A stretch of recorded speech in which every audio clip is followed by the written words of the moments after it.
Bonjour, dans cette vidéo, je vais vous apprendre à utiliser Insta360 Studio pour éditer une vidéo 360 degrés et créer un montage comme celui-ci. C'est parti, regardez dans cette vidéo.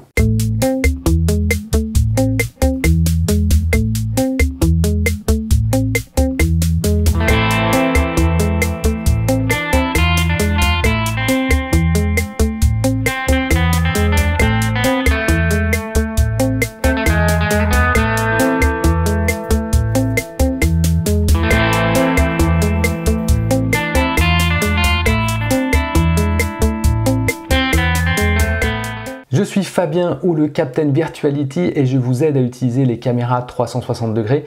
Si vous êtes nouveau sur cette chaîne, n'hésitez pas à vous abonner et à cliquer sur la petite cloche pour avoir les notifications de mes nouvelles vidéos. Pour télécharger le logiciel Insta360 Studio, il faut se rendre sur la page internet insta360.com et dans la page Download, téléchargement, vous trouvez les différentes applications et si vous allez un peu plus bas, voilà, vous trouvez le logiciel Insta360 Studio 2019. On est sur la version 3.4 et vous avez une version Windows et une version macOS. Donc je vais cliquer sur macOS ici pour moi. Et vous avez un logiciel qui se télécharge qui fait 128 mégas sur macOS. Et je le rappelle, c'est téléchargement gratuit. Une fois le téléchargement terminé, vous lancez l'installation sur Insta360 Studio, ouvrir et vous arrivez dans le guide d'installation du logiciel. Vous cliquez sur continuer. Alors l'installation du logiciel 244,8 mégas, vous avez deux options, les thumbnail plugin et le premier plugin. Thumbnail, c'est avoir des petits aperçus sur les vignettes. Et le plugin Premiere, c'est pour travailler avec Premiere Pro pour faire le stitching, le raccord automatiquement dans Premiere. Donc si vous n'utilisez pas Premiere, vous pouvez désactiver le plugin et cliquer sur Continuer pour finaliser l'installation du logiciel. Insta360 Studio est d'abord un logiciel de stitching pour les caméras Insta360 comme ici la One X. On voit les deux lentilles qui captent à plus de 200 degrés et donc on va faire un raccord et ce raccord peut être fait dans ce logiciel. Pour cela, on a besoin de récupérer les images de la caméra. Les images sont stockées sur une carte SD. La carte SD, la voici. On peut la mettre dans un adaptateur de carte SD et la brancher directement sur votre PC ou sur votre Mac. Pour chaque vidéo, vous avez deux fichiers. Un fichier par objectif. Donc vous avez ces deux fichiers et vous devez prendre un des deux fichiers, n'importe lequel. Il ne faut surtout pas le renommer, mais vous prenez directement ici dans le logiciel. Hop, vous faites un glisser-déposer et vous le déposez ici sur la gauche. Voilà, un fichier. Alors peu importe si vous en prenez un ou plusieurs, voilà, au moins sélectionnez un des fichiers et vous faites un glisser-déposer. Et là, vous pouvez déposer plusieurs fichiers dans la partie gauche d'Insta360 Studio. Maintenant qu'on a les vidéos qui sont prises de la caméra et placées ici sur la gauche dans le drag and drop de Insta360 Studio, la première étape consiste à faire le stitching. Le stitching, c'est le raccord entre les deux images prises par les deux objectifs pour créer l'image à 360 degrés. Donc ça, pour faire ça, vous allez sur chacune des vidéos. Ici, vous cliquez sur une des vidéos et vous cliquez sur le petit bouton jaune Start Export. Vous allez avoir une petite fenêtre qui s'ouvre et qui vous propose la résolution. Donc là, vous ne touchez pas. La résolution ici, c'est 5,7K. Le bitrate, le codec. Vous pouvez changer le nom du fichier si vous le souhaitez. Ici, mais bon, je vais le garder ici pour avoir la date. Et l'emplacement ici pour déposer votre vidéo. Alors la taille des vidéos, là c'est en 5,7K, c'est 263 MB pour 22 secondes de vidéo, donc ça fait tout de suite des fichiers volumineux. Donc vous pouvez également mettre ça sur un drive externe. Vous cliquez sur OK Et donc là, le stitching va se faire dans la fenêtre d'exportation. Voilà, le stitching est terminé. Nous avons le fichier disponible ici dans le dossier que nous avons créé. Donc c'est un fichier en format équirectangulaire avec la définition de 5,7K. On peut exporter et faire le stitching en batch. Donc vous sélectionnez avec la flèche toutes les vidéos, vous faites un clic droit et vous faites batch export. Et là vous laissez les différentes caractéristiques, flow state stabilization. Vous choisissez bien sûr ici votre dossier. Vous cliquez sur OK et il va commencer à faire le stitching de toutes les vidéos. Ici sur la droite vous avez les éléments de stabilisation, donc par défaut c'est coché Use Flow State Stabilization. C'est un logiciel supplémentaire qui permet de encore mieux stabiliser la caméra. Donc l'Insta360 One X a 6 axes de stabilisation, plus ce logiciel de Flow State Stabilization qui permet de bien stabiliser l'image. Donc il faut le cliquer. Si vous voulez bloquer une seule direction pendant toute la vidéo, vous faites Lock Direction, mais ici c'est pas la peine. Et pour le stitching, vous laissez sur Normal. Venture Case, et si vous utilisez un caisson étanche, pareil sur le Dive Case qui est un caisson de plongée. Donc vous cliquez sur Normal. Calibration pour le stitching, normalement c'est pas la peine de le faire, sauf si vous avez des problèmes après sur le stitching final. Le logo ici, si vous... Voilà, ça crée un logo au niveau de l'endroit où vous tenez la caméra, ce qu'on appelle le nadir, c'est la partie basse, par exemple le pied, la partie basse de la sphère. Ici c'est pas la peine, donc vous décochez Use Nadir Logo. Et si vous voulez rajouter votre logo, il faut cliquer dessus. Voilà, une fois que la tâche est terminée, on peut faire un clear ici. Là, on a terminé avec le stitching des vidéos. Donc, on sélectionne tout et on va faire clear all. Voilà, on se retrouve avec un écran vide. Deuxième étape, après le stitching, on va pouvoir éditer une vidéo 360 degrés en format classique 1080 Full HD. Donc on va prendre nos formats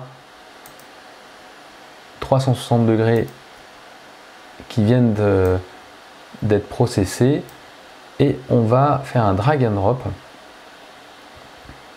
Et là on a les fichiers finaux avec le stitching. Il y a des fonctionnalités pour couper la vidéo au début et à la fin. Donc ici, si on veut couper la vidéo, on clique et on fait un glisser vers la gauche et en fin de vidéo également ici. Vous pouvez avec ce petit bouton voilà, réduire et comme ça voir la totalité si vous avez une vidéo plus longue. Et vous pouvez ici couper les vidéos. Alors vous pouvez le faire même avant le stitching. Si vous avez des vidéos trop longues, vous pouvez les couper en cliquant sur ces différents boutons. On peut également mettre le curseur à un certain endroit et cliquer ici sur ce petit bouton ici et ça va couper exactement à l'endroit sélectionné. Donc ensuite, quand vous faites l'exportation, vous pouvez comme ça couper vos vidéos même avant le stitching pour avoir moins de place. Mais je vous conseille quand même de faire des vidéos courtes avec votre caméra 360, ce qui permet ensuite d'avoir des fichiers moins volumineux à manipuler. Vous pouvez prendre également une photo. Vous pouvez changer l'orientation ici et prendre une photo instantanée. Et vous allez la sauvegarder dans un dossier. Voilà. Et vous avez ici sur la gauche des projections différentes Vous pouvez faire un effet de petite planète et prendre une photo de la petite planète avec donc la boule de cristal. Vous pouvez vous déplacer également ici dans la sphère. La vue par défaut que l'on a vue, la vue naturelle qui reconstruit un peu la vue qu'on peut avoir avec un smartphone, et la vue plate équi-rectangulaire. On revient sur la vue par défaut. En haut, vous avez la vue View que l'on vient de voir, et vous avez un autre icône qui s'appelle Free Capture. Vous cliquez ici et vous arrivez dans un nouveau mode d'édition où vous allez pouvoir créer votre vidéo 2D à partir de la vidéo 360. Donc c'est une vidéo 360, donc vous pouvez à l'aide de la souris naviguer dans toutes les parties de l'image. Voilà, en haut, en bas. Donc vous avez la sphère à 360. Vous avez différents ratios. Donc pour votre vidéo finale en 2D, vous pouvez avoir une vue carré 1:1, une vue 4/3, une vue 9/16 type smartphone, une vue 16/9 et voilà, une vue panoramique de 35. On va rester sur une vue 16/9. Donc ça, c'est les différents ratios. Vous pouvez également prendre une photo comme on l'a vu tout à l'heure et vous avez les mêmes fonctionnalités pour pouvoir couper ou non la vidéo. Donc ça, c'est une première étape. On va déterminer à quel moment ma vidéo doit commencer et à quel moment elle doit finir. Donc on va sélectionner ici. Hop, j'arrête la vidéo. J'attrape et je tire vers la droite. Donc on ne peut pas couper au milieu de la vidéo, on peut que raccourcir sur les bords la vidéo et donc faire cette coupe sur les côtés. Et c'est pas possible de couper à l'intérieur de la vidéo. Vous pouvez, donc comme ça on sélectionne une petite partie.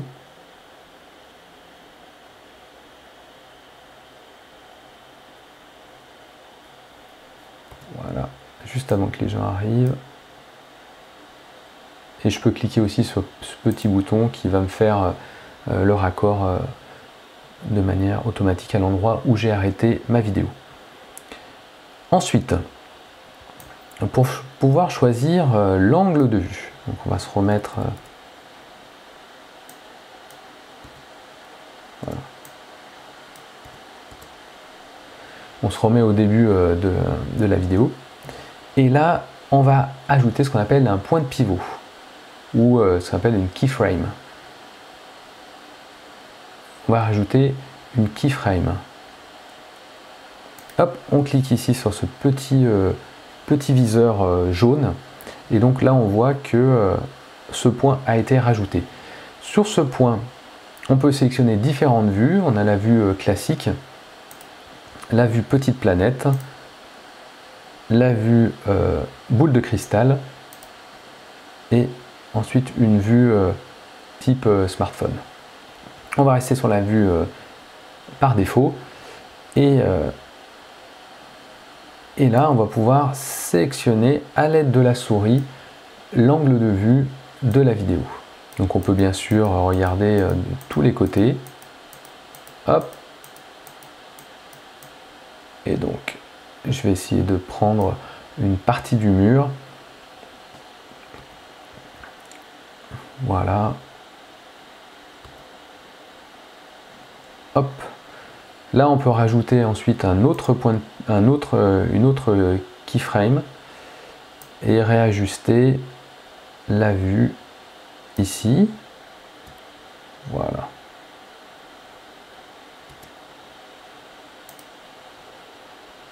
Alors, les keyframes permettent donc, vous voyez, de sélectionner une vue et pouvoir ensuite, avec un autre keyframe, sélectionner une autre vue. Et vous avez entre les deux, hop, si vous sélectionnez, j'y arrive pas, ici, ce qu'on appelle les transitions. Alors les transitions, c'est la façon dont la vue va bouger d'une keyframe à l'autre. Donc ici vous avez différentes options et vous pouvez choisir de ne rien faire. Et là, on va choisir celle-là. Et si on a sélectionné la transition, et si on sélectionne le keyframe, on peut sélectionner les différents angles, aussi manuellement. Voilà, ici le tilt.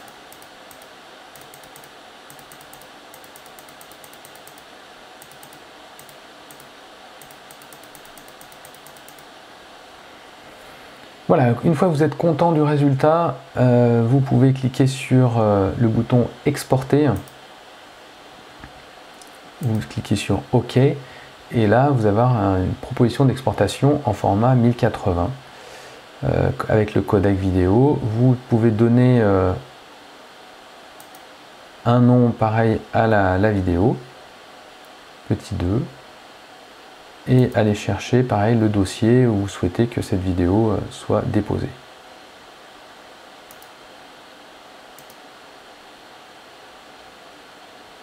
On va l'appeler finale.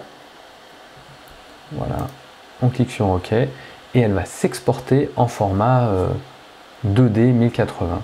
L'export est rapide.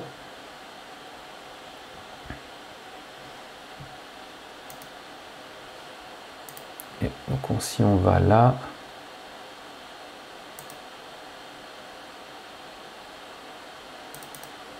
voilà le résultat. On a une vidéo 2D avec les éléments qu'on a décidés. Voilà, une première vidéo. Deuxième effet, je voulais vous montrer que l'on peut créer. Donc on prend une deuxième, et je prends ici une deuxième vidéo. Je clique sur Free Capture et je vais commencer la vidéo ici à l'arrivée. Là, je vais prendre et raccourcir ici. Voilà, on va se positionner au début de cette vidéo. On sélectionne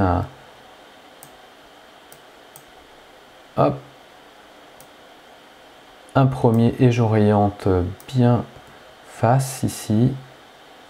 Hop, j'arrête, je rajoute un deuxième. Et là, je vais créer un effet, je clique ici pour créer un effet petite planète. Ensuite, hop, pour avoir, je vais retourner ici sur mon effet petite planète. Donc si vous êtes trompé, vous voulez supprimer un keyframe, il suffit de le sélectionner, d'appuyer sur la petite flèche de suppression de votre clavier et le keyframe disparaît et vous pouvez en rajouter un autre ici. Et vous pouvez faire aussi un clic droit et faire Delete. Voilà, vous pouvez en rajouter ici. Donc ici, je rajoute un effet petite planète. Donc vous pouvez régler comme ça les effets de transition entre les keyframes en cliquant dessus et sélectionnant ici vos transitions. Si vous voulez aucune transition, vous mettez aucune. Et là, on va le voir, ça va passer automatiquement hop, à l'effet petite planète sans aucune transition. Donc si on resélectionne, on va reprendre celui-là. Voilà, on va exporter de la même façon cette vidéo en format MP4 1080. Avec cette vidéo effet petite planète.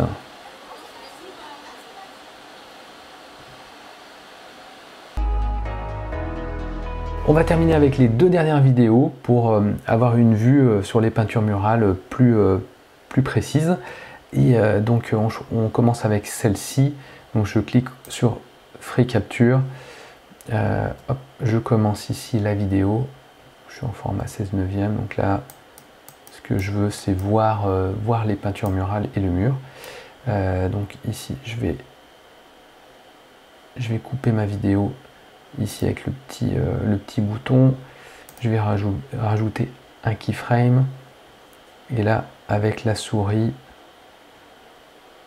En fait, avec la molette de la souris, je peux avancer ou reculer dans l'image. Donc voilà, si je recule, ben, j'arrive sur la vue boule de cristal. On le voit ici avec le field of view et la distance qui bouge, vous voyez, en même temps que je bouge la souris. Voilà, on peut le faire directement comme ça avec la souris. Donc j'ai rajouté un keyframe et peut-être un peu, voilà.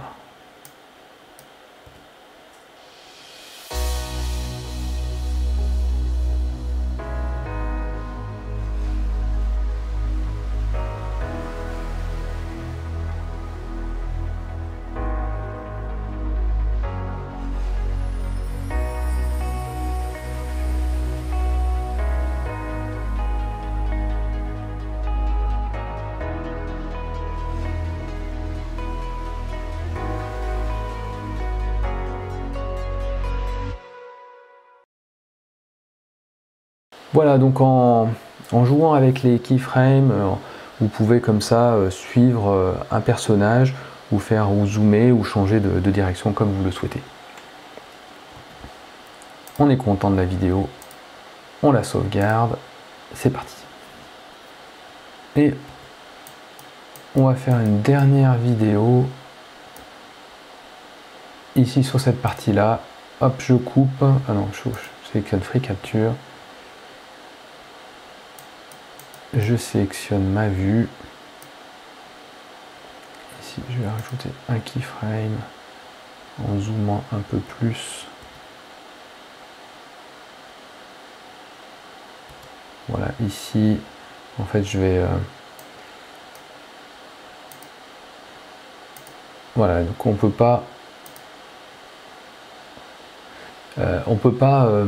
raccourcir la vidéo s'il y a un keyframe qui n'est pas dedans. Donc il faut d'abord le supprimer. On le supprime. Et si en fait on s'est trompé et puis on veut commencer la vidéo à cet endroit-là par exemple, où ça bouge moins, je mets ici et je rajoute. Voilà, je réajuste la vue.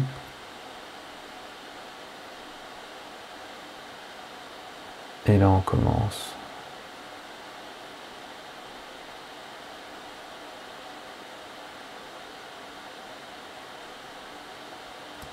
Et si je vois plus, donc je peux reculer ici la vue.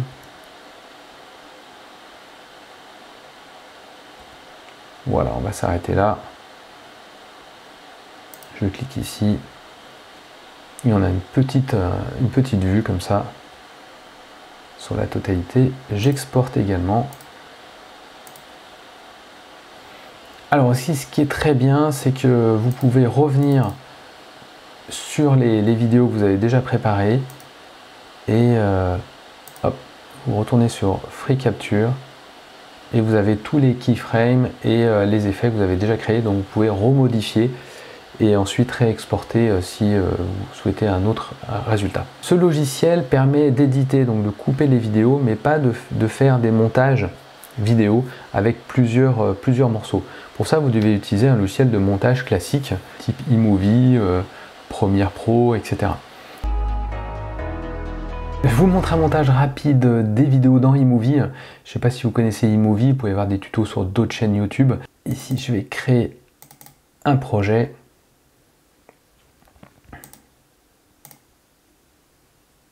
Créer le projet, je vais l'appeler Balmy Alley. Voilà, j'ouvre le projet. Maintenant, je vais aller chercher les vidéos que j'ai créées. Je les ai mis dans un dossier 1080. Les voici, tout importé.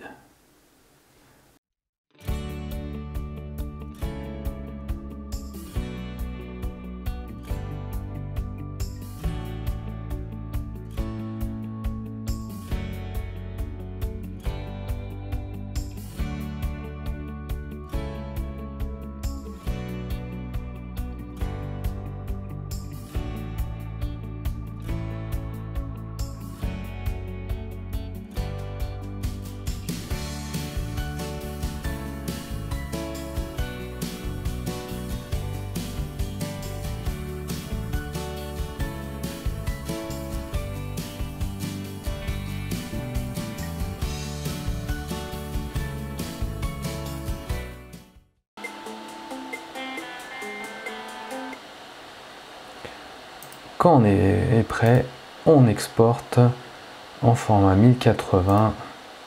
On a notre petit montage avec différents effets, filmé à partir d'une caméra 360 degrés. Donc on a appris comment faire le stitching dans l'application Insta360 Studio, mais également comment faire des vidéos 2D à l'aide de vidéos 360. Donc comment bouger dans la sphère, mettre des keyframes, changer les angles de vue, faire des effets petites planètes. Donc vous pouvez vous amuser, faire plein de créas avec ce logiciel à partir de vidéos 360. Donc à partir de caméras Insta360 ou d'autres types de caméras. Voilà ce tuto pas à pas, j'espère que vous avez appris des choses et vous allez pouvoir faire plein de créas. Si vous avez aimé cette vidéo, n'hésitez pas à me laisser un pouce vers le haut, ça fait toujours plaisir. Vous pouvez me retrouver également sur mon compte Instagram @4penvirtuality et sur ma page Facebook. Et je vous souhaite de bonnes créations en 360 degrés et je vous donne rendez-vous pour une prochaine vidéo. Ciao!